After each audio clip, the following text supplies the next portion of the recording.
Welcome to Beautiful Mess. My name is Isabel Pollen and I'm your host. And this podcast is here to explore the struggle of life, as well as the learnings from that struggle. I've spoken with a diverse range of voices from across the world, and I'm so excited to bring this next guest to you. Enjoy, and let's stay untangled together. So I am very excited to have Pete Markey here, who, I'm going to let Pete introduce himself. We're in beautiful Covent Garden today, and Pete and I have been hoping to do this for a while, haven't we? We have, yeah, been looking forward to it a lot. So thank you for having me on. You're very welcome. It's been a beautifully messy process. It has, but a wonderful one too. It's been great. Thank you. So, Pete, tell our listeners, please, I know your incredible career to date, and I'd love you to share just a little bit about that story of where you've been so far in the world with your work.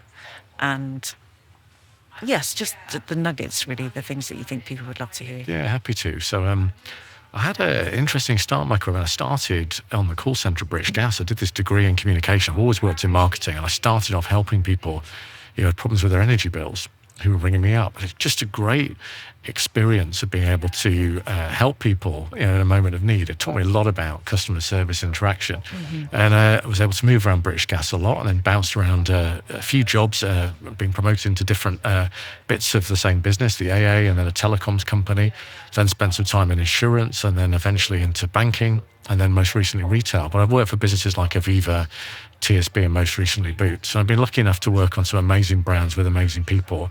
And since the middle of last year, I've been out doing consulting on quite a few interesting bits as well. So I'm at an interesting, I guess, chapter in my career now as well, with more to come. Amazing. Thank you very much. Well, I have to say we had a couple of, my fault completely, audio problems before we started this. So when you said telecom, I thought, we could have been in better hands in that moment. But thankfully, my editor jumped on to save us.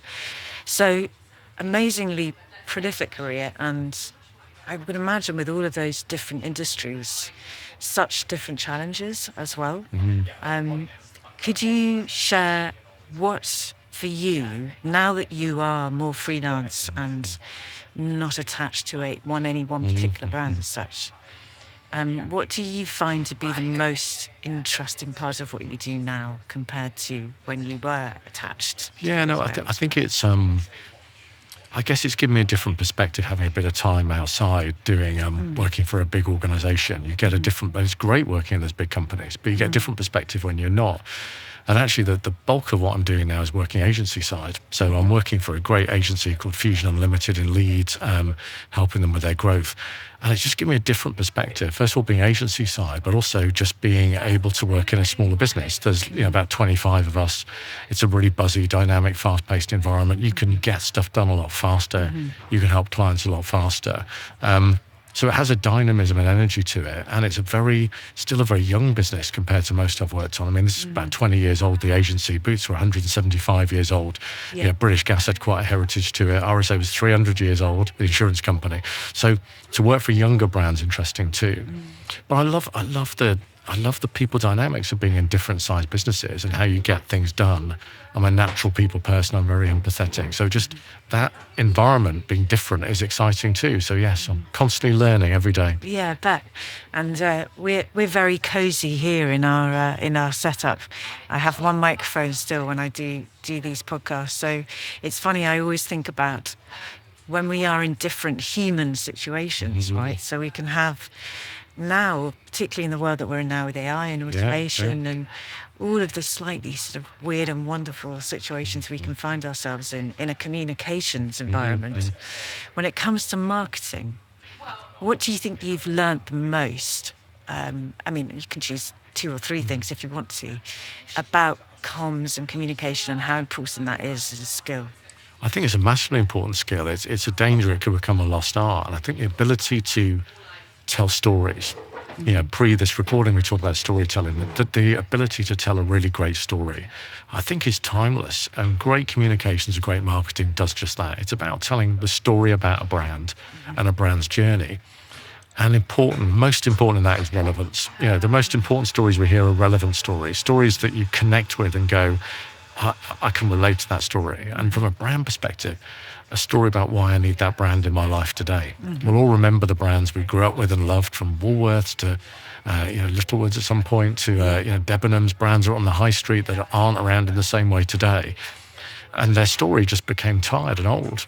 So I think for marketing and comms, the excitement, the energy is about really relevant, modern, fresh storytelling, however old your brand is. And that's a craft. It's a beautiful craft. And some of the work we all admire the most in the industry still is great, great storytelling. Mm-hmm. Absolutely. I was reminded of Body Shop founder and how she said, that for me is what it's all about, is telling that story, and then suddenly, in 54 countries, over 20,000 stores or whatever it is, it is contagious. A good story is contagious. It is, yeah. And it connects with people, doesn't it? I think that's the bit is it's not just a rational level of, I see a sort of functional benefit, but I connect with my heart. I feel this brand. I feel this brand is, connecting with me. And the greatest brands know how to do that in a really powerful way. And that also creates longevity for those brands, which is really important. I don't know if you've seen the recent L'Oreal advert with Gillian Anderson. Oh, yeah, it's absolutely very good. Brilliant.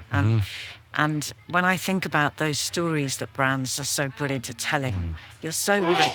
We forget that we are wired to feel something.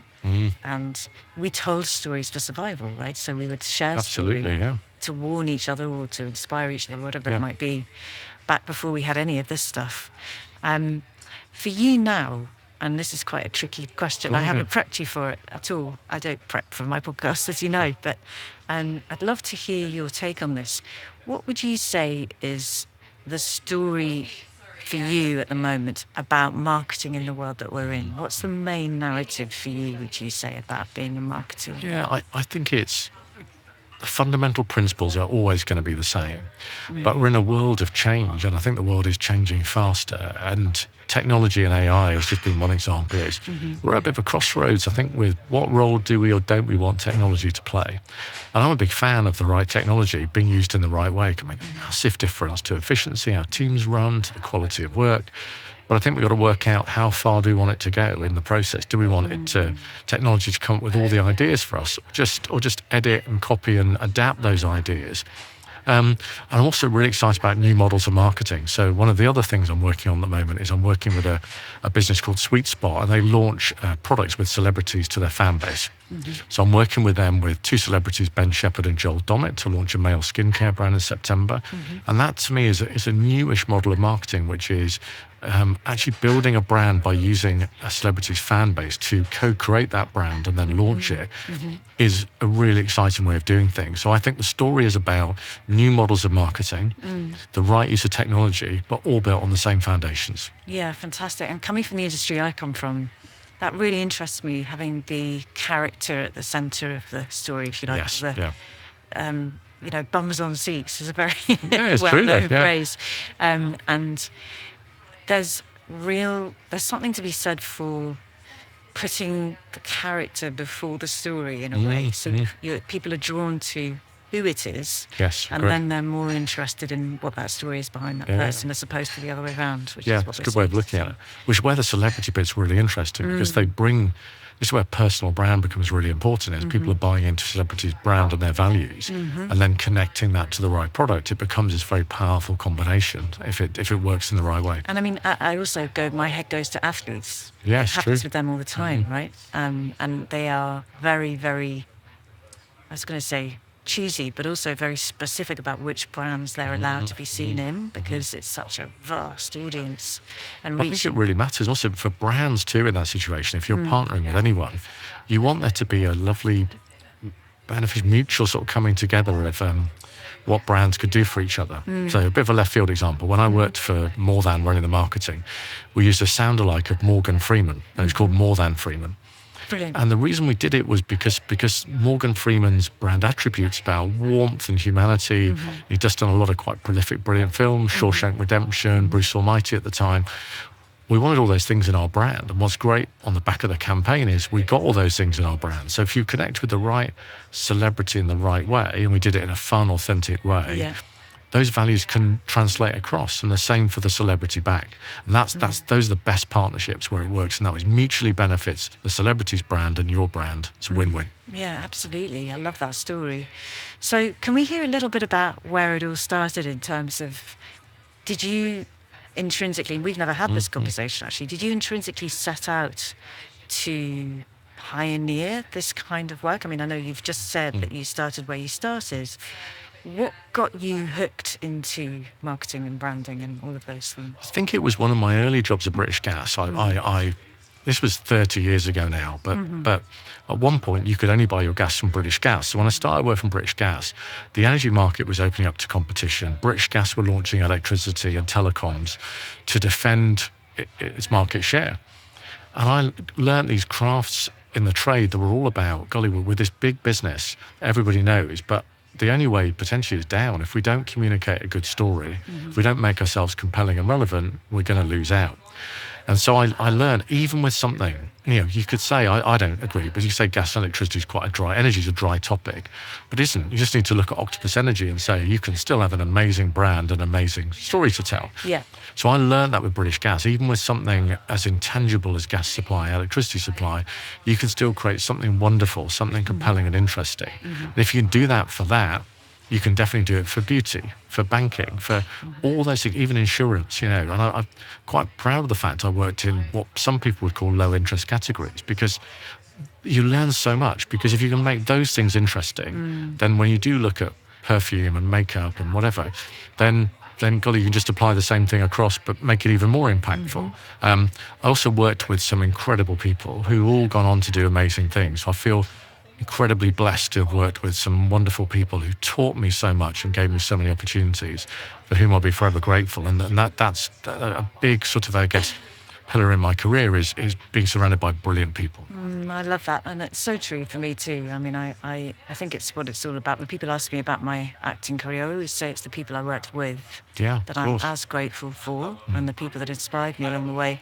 Is there one particular person that really inspired you, a sort of a mentor or somebody that Yeah, golly, there's so many to mention, but if I probably go back to that era, there's a guy called Ian Mockadam, and we call him Elmo for short, who is one of the most wonderful human beings I've ever worked with, and he really took a chance on me early on in my career, first at British Gas and then in OneTel, which got sold to Talk years later.